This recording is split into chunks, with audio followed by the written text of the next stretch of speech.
Hi, Isabella. I'm Joe, and this is Jen. We're from the Talk Around Riyadh podcast. So nice to meet you. You guys too, hello. So I guess I'll get right into it. So Faile can be a divisive character among the book fandom. I'm curious to know if you've done any research prior to beginning the role, and did anything that you saw inform your decisions on how you played her? Yeah, I think I did the deep dive and found a lot of opinions on Fael, but I think that was quite exciting to me because I saw how passionate these people were about her and how polarizing she was and how much she kind of disrupted things. And as an actor, I think I just wanted to dive right in. But I did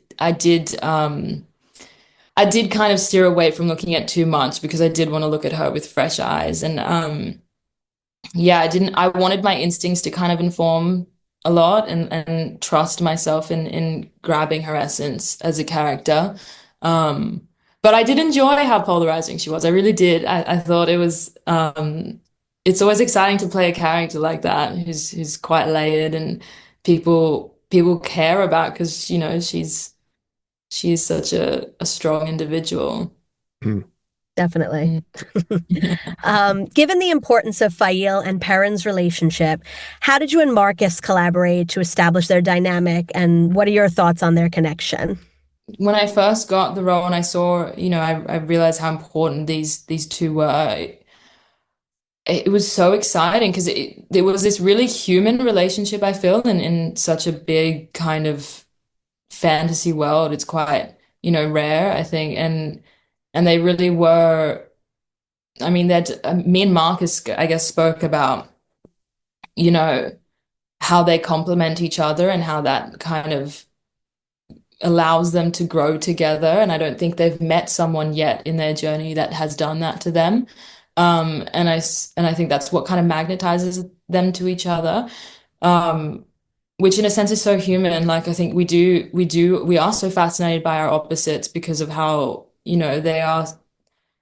they perceive things so differently and I think you learn a lot from that. But yeah, we spoke about a bit, but we also, I think, allowed each other to, well, we trusted each other that we got the characters, and because they are written so beautifully together, that it would just flow naturally, and I think that helped us a lot.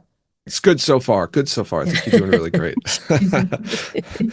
Um, we really loved the fight in against the White Cloaks in episode 5. Had you done any previous on-screen combat, and what was it like training for that fight? No, I hadn't. I remember the first day they kind of demoed in front of us. I panicked. I was like, there's no way. There's genuinely no way my body will do that. But I think, I think they said we'd only get like 3 weeks to rehearse. And I was like, it's impossible. But it really does every day somehow, like it's like a dance. Your body just kind of gets used to the rhythm and yeah, our stunties were incredible. They really knew how to allow us to learn it in our own pace. However, that scene was interesting to shoot because I had been rehearsing it in the gym and the mats are quite bouncy, so you kind of have a bit of like leap in there. But on set, the terrain was just it was almost like sand. So that first slide in was just not working for me. I was just digging myself in this hole. So I did luckily have my amazing stunt double Mida to help me in that role. So Fail is a heroic and complicated character in her own right, exclusive of Perrin. She makes reference to some of her backstory in episode 6. Do you think there's more there that you're going to explore?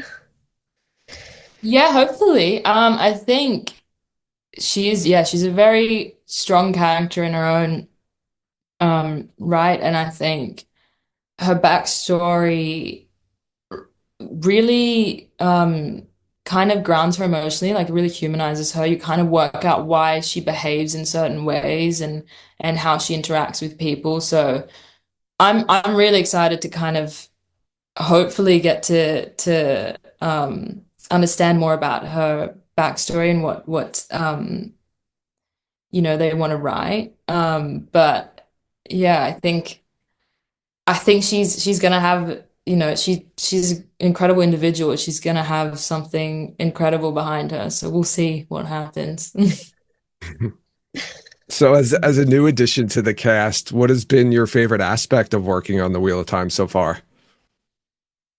Definitely how diverse it is. I think, you're getting inspired from people all over the world. Like I think it's so essential, and the Wheel of Time does such a great job at like bringing in these voices from all over the world and texturing the world, and I think that was honestly the most inspiring part of being on a show like this. Being from Australia as well, like you're kind of geographically removed in a way from a lot, and yeah, getting to meet all these different individuals from different backgrounds or belief systems, and you just learn so much. And yeah, I think that was my favorite part coming in. We just Mm. have a couple of really quick questions to close it out. So what's one piece of advice you'd give to your character? Maybe maybe to just take a second before she speaks. I like that. I like that too. What That's a good Faile. what's the most challenging costume or prop you've had to work with this season? I'd probably say the boots. The boots were kind of because she's such a fighter, it was kind of hard to like run around in certain scenes. Like I think for most of the battle scenes, I'm running around in sneakers. Um, so that was probably the most difficult, yeah. What's the scariest thing you've seen or done on set? I would probably say the horse riding was kind of interesting for me because I think I treated the horses like it was my dog, and I think that's really the wrong way to go about it. When you're getting on a horse, I was told you really need to command them, and I was just like in love, and so I think they didn't really respect me very much. So I think in some of the scenes it was a bit of a struggle. They felt I was on it, so they just wanted to play.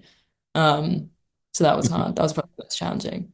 I think it's Oh, really funny. We interviewed Kai Alexander, and she literally said boots and horses for those two questions, Really? the same two answers.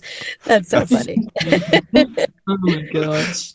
thanks so much, Isabella. It's been really great talking to you. We really appreciate you taking the time with us. Thank you guys so much. Thank you.